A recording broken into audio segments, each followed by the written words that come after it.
hoy entonces vamos a tratar sobre inducción electromagnética. Ya hemos estado observando en temas anteriores qué es el electromagnetismo y todas las aplicaciones al respecto. ¿Okay? Entonces el día de hoy vamos a continuar con estos temas interesantes, ¿no? Y bastante aplicativos, bastante prácticos, porque en la industria de estos días se aplica bastante todo lo que es inducción. Factores de inducción tenemos aquí en los fluorescentes, en la parte superior, hay una cajita donde si es que está deteriorada, malograda, el fluorescente simplemente no funciona. Esa cajita se llama transformador. Si nosotros tenemos pues alguna máquina aquí en el Perú y la encendemos, nosotros sabemos de que tenemos un voltaje de 220, sin embargo en Estados Unidos tienen un voltaje de 110 voltios. Entonces, cuando las máquinas vienen acá, esas máquinas van a tener un problema, que el voltaje de diseño es diferente al nuestro. Entonces van a necesitar unas maquinitas llamadas transformadores para poder realizar esa transformación. ¿Ok? Entonces, todo eso está relacionado, ¿no?, con la inducción electromagnética. Entonces, el día de hoy vamos a hacer una breve mención sobre este tema. La inducción electromagnética, como su mismo nombre lo dice, es aquella que va a generarme corriente eléctrica inducida a través de un campo magnético. Aquí tengo un pequeño imán, un pequeño conductor. Si es que yo, este conductor, que tiene que estar completamente cerrado, no abierto sino cerrado, yo le coloco a su alrededor un campo magnético, el imán tiene un campo magnético, y varío este campo magnético. Faraday descubre de que al momento de hacer esta operación va a aparecer una corriente en el conductor llamada corriente inducida. Ese es el descubrimiento y la aportación de Faraday, que posteriores investigadores desarrollaron, ampliaron y mejoraron hasta lo que tenemos en las aplicaciones del día de hoy. Entonces, esta corriente inducida, ¿no?, para poder nosotros entenderlo y estudiarlo, va a ser simplemente la cantidad de flujo magnético que las líneas de fuerza del campo magnético van a generarme en o por unidad de tiempo. ¿Ok? Listo. Sin embargo, no hemos definido qué es flujo magnético. Aquí a continuación definimos qué es flujo magnético. El flujo magnético primero es una cantidad, una magnitud de tipo escalar, no es vectorial, que me va a expresar el número de líneas que atraviesan una determinada área, un número de líneas de fuerza magnética. ¿Ok? Si tenemos, por ejemplo, una superficie y van a pasar 3 líneas en un determinado tiempo de, no sé, pues un segundo, esto sería simplemente 3 sobre 1, ¿ok? Porque está pasando por un determinado área. Sin embargo, hay que tener cuidado con que las líneas pueden pasar en una dirección o pueden pasar en otra, o pueden pasar en forma transversa. Vamos a tener cuidado con qué ángulo de inclinación está pasando. Entonces, si yo relaciono el flujo de líneas con el campo magnético y el área, voy a simplemente tener esta fórmula, donde simplemente para acordarnos nos llamamos, o le llamamos, que el flujo es igual a vacos. ¿Okay? ¿Qué me dice entonces vacos?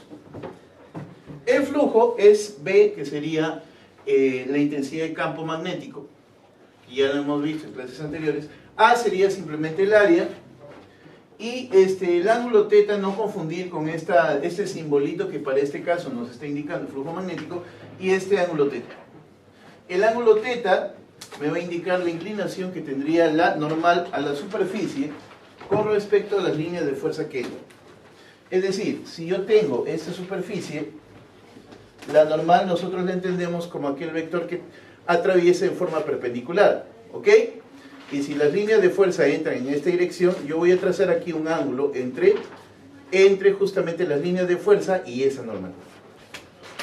Bien, entonces ya teniendo cuidado de que esto es inducción magnética área y el ángulo θ es simplemente el ángulo entre la normal y el flujo de líneas de fuerza, entonces vamos a recordar lo que ya hemos visto anteriormente, que la inducción magnética es una magnitud, ¿no?, cuya unidad en el sistema internacional, Tesla. el área ya sabes tú de que está en metros cuadrados, y el flujo magnético va a estar simplemente denotado por una magnitud llamada Weber.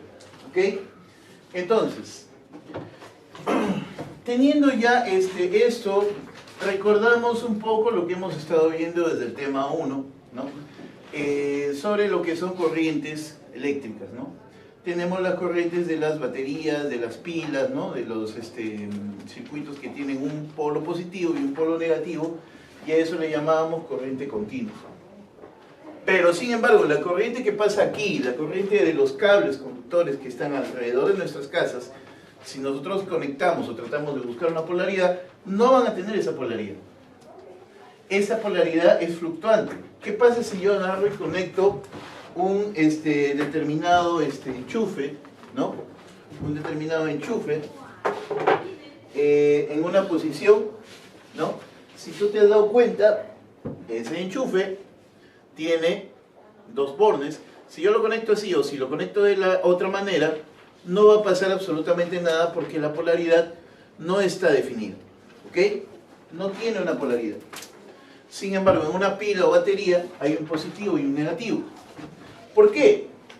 Porque esta corriente simplemente se le llamaba, como ya hemos mencionado, corriente continua. Sin embargo, la corriente que está en los conductores, en los cables de las casas, es llamada corriente alterna, justamente porque la polaridad que me va a implicar la dirección y el valor va a estar oscilando periódicamente. Entonces, corriente alterna es aquella corriente, ¿no?, que tenemos nosotros en casa que va a oscilar. Bien, aquí mencionamos simplemente de que la fuerza electromotriz, ¿no?, es una sinoidal igual que la intensidad de corriente, y nosotros, de un modo muy similar a la ley de Ohm, podemos aplicar con los valores picos lo que está ahí señalado. Bien, no vamos a introducirnos mucho en lo que es corriente alterna, es un tema bastante amplio y bastante importante en la tecnología de hoy. Todas las industrias nos movemos básicamente con corriente alterna y de ahí intentamos de pasarlo a corriente continua o viceversa, pero el mayor uso que se da por la eficiencia y por la pérdida de calor y pérdida de la misma corriente, ¿no?, por histiéresis y otros más efectos, justamente es más viable transportar corriente alterna que corriente continua. Y eso hace de que, y aparte de que los conductores deberían ser fijos y tendríamos problemas si es que conectamos de una manera o de otra, entonces es más factible utilizar la corriente alterna que usar la corriente continua. Sin embargo, hay veces necesitamos como más eficiente la continua que la alterna, y ahí es donde entra la ingeniería para cambiar de un lado hacia el otro y de la corriente alterna a regresar a la corriente continua. ¿Ok? Este tema entonces es bastante importante en la tecnología de hoy. Y concluimos esta parte, esta mención teórica, con un dispositivo llamado transformador. Retomando el ejemplo que habíamos visto, ¿no?, en Estados Unidos, tenemos, o tienen ellos, una corriente de 110 voltios y nosotros de 220. ¿Cómo hacemos para que eso cambie? Justamente usamos lo que es el transformador. Es un dispositivo diseñado para modificar esos valores. Aquí vamos a tener cómo funciona. Justamente utiliza la corriente inducida. ¿De qué manera? Si yo paso por una parte del transformador, corriente eléctrica, sé de acuerdo a la ley de Faraday que esto me va a inducir un campo magnético aquí. O sea, si yo conecto esto a un cableado de corriente, me induce un campo magnético en este lado. A ese lado que está conectado, ¿no?, los bornes hacia una fuente de corriente se le llama simplemente primario. Y este enrollamiento, que es un solenoide que ya se ha visto en clases anteriores, ¿no?, me va a generar simplemente un campo magnético, como que ya se ha visto en clases anteriores, y este campo magnético va a generar o va a circular por todo el núcleo de hierro, en este caso de color verde. ¿Ok? Si ese flujo magnético circula por acá, podemos observar de nuevo la ley de Faraday, con que se va a generar una corriente inducida por un cable que sería aquí todo este cableado, ¿no?, si es que hay una diferencia de flujos que obviamente estamos observando está pasando en el núcleo. Entonces, en este sector llamado el secundario, se va a generar una corriente eléctrica alterna, porque aquí hay una corriente eléctrica, se transforma en inducción magnética, en campo magnético, que se atraviesa a través, es denotado por el flujo de líneas de fuerza, ¿no? Magnéticas. Entonces aquí se vuelve a transformar en corriente alterna, en el secundario. Listo. Entonces, ya tenemos qué cosa es un transformador. Vamos a tener pues alguna mención pequeña sobre ello. Si aquí atraviesa un determinado flujo, ¿no?, de líneas de fuerza, y ese flujo se mantiene constante, el flujo sobre tiempo va a ser lo mismo tanto en el primario como en el secundario. Vamos a aplicar nuestra teoría, ¿no?, señalada acá, para embobinados solenoides, que ya hemos visto las clases anteriores, ¿no?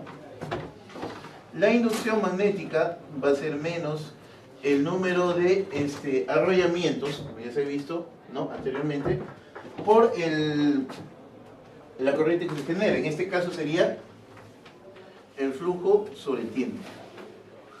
Listo, pero si yo paso a restar esta magnitud n y mantengo los flujos iguales, voy a tener que esta proporción, tanto en el primario como en el secundario, se va a cumplir. Finalmente voy a llegar a esta notación de acá. Ahora, además yo sé que la potencia se va a mantener en todo el sistema. Entonces, si la potencia es E por I, ¿no?, la potencia en el primario, perdón, la fuerza electromotriz en el primario es igual a la intensidad de corriente en el primario, ¿no?, alterna, por cierto, y esto mismo va a ser la fuerza electromotriz o voltaje en el secundario, y la intensidad de corriente alterna en el secundario. Pasamos a dividir y tenemos la segunda expresión. Vamos a ver un breve ejemplo, dos breves ejemplos de lo que estamos tratando hasta este momento. Calcular la fuerza electromotriz, ¿no?, inducida, que se genera en un cable cerrado que presenta un área de tal. Entonces, vamos a poder nosotros observar acá esta área que está señalada aquí, ¿no?, que es de 125 metros cuadrados. ¿Ok? Si el campo magnético alrededor, hay un campo magnético de alguna manera, ¿no?, que está pasando a 53 grados, ¿no? ¿Ve? Que me indica que es un Tesla. Pero de un Tesla baja hasta cero, o sea, ese es el campo magnético inicial, la inducción magnética, perdón, inicial, a la inducción magnética final, que sería cero. Y este cambio lo hace en inducción magnética final es igual a cero, y esto lo hace en 5 segundos. Bien, entonces yo voy a necesitar saber acá, para poder calcular mi fuerza electromotriz inducida, menos la variación del flujo entre la variación de tiempo. La variación de tiempo yo puedo observar rápidamente que es de 0 a 5, es decir, 5 menos 0 segundos. Muy bien. ¿Y cómo calculo la variación de flujo? La variación de flujo simplemente me guío de Backus, lo que ya habíamos mencionado. Entonces, el flujo final y el flujo inicial, ¿cómo van a estar relacionados? Al inicio, ¿qué tenía? De acuerdo a esto es el campo por el área por el coseno del ángulo. Es decir, el campo en este caso es un Tesla, el área 125, y el coseno, ¿será de 53? No, no será 53. No te olvides de que es frente a la normal, ¿ya? Y si yo atravieso el ángulo de 53 en forma paralela, ¿no? Voy a darme cuenta de que el ángulo aquí, ¿no? Si esto es 53, es porque esto será 53 y esto será 37. ¿Ok? Listo. Entonces, aquí yo voy a decir coseno de 37 grados. Y al final, bueno, si el campo al final es 0, no importa los demás valores, esto va a ser 0. ¿Cuánto sería en este caso? Coseno de 37, ya sabes que es 4/5. Finalmente el flujo inicial es 100 Weber. Ahí está, 100 Weber. Entonces yo colocaré, ¿cómo será mi flujo? El flujo, no te olvides, la variación siempre es final menos inicial. Eso es decir, 0 menos 100. Quedaría menos 100 con el signo negativo que está afuera. Simplemente es ese positivo. Y 100 entre 5 es igual a 20. ¿En qué unidades estaba? ¿En qué unidades estaba la fuerza electromotriz o voltaje? Simplemente volts o voltios. ¿Ok? Listo. Para concluir entonces el día de hoy, pregunta número 2. Tenemos un transformador de 500 watts. Allá, aquí yo voy a tener un transformador de 500 watts. 500 watts. Excelente. Me dicen además que en el primario tengo 100 vueltas. Número de vueltas en el primario.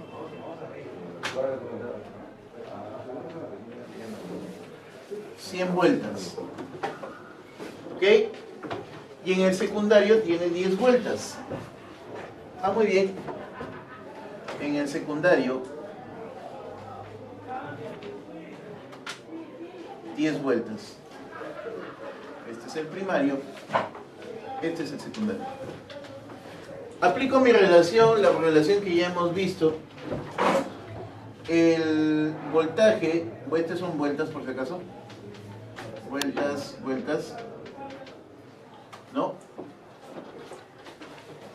Si la relación sería el voltaje del primario entre el voltaje del secundario, va a ser igual a el número de vueltas del primario entre el número de vueltas del secundario. Reemplacemos valores entonces. Si reemplazamos valores, vamos a llegar a que si esto está conectado a línea, nosotros estamos ubicando que la línea aquí en el Perú es de 220 voltios. Por lo tanto, vamos a decir aquí que esto será en el primario 220 voltios, en el secundario, no sé, eso es lo que me piden. En el primario tenemos 100 vueltas y en el secundario 10 vueltas. Allá paso a multiplicar y a dividir adecuadamente y el voltaje en el secundario me resulta 22 voltios. Ya, perfecto. Pero aparte me están pidiendo la intensidad. Tú sabes entonces de que la potencia, por los temas anteriores, la potencia es igual a la intensidad por la fuerza electromagnética. En este caso por el voltaje. La intensidad es 22 voltios y la potencia es de 500 watts.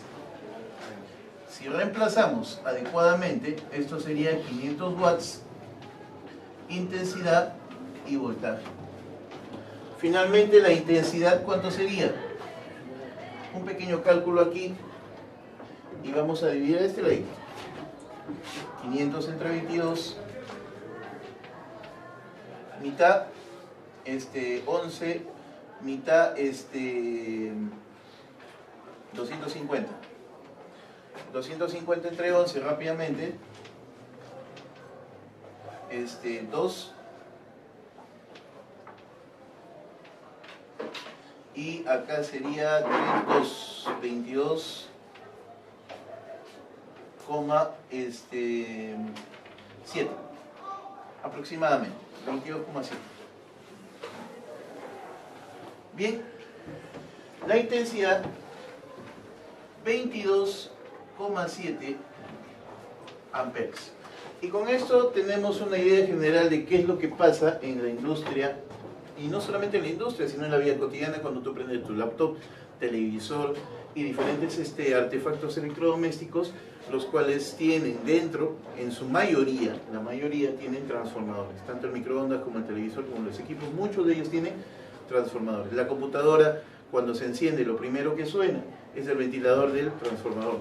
Entonces, aquí estamos observando un ejemplo concreto de lo que es la aplicación de la inducción electromagnética en nuestra vida cotidiana. Bien chicos, nos vemos hasta una siguiente oportunidad.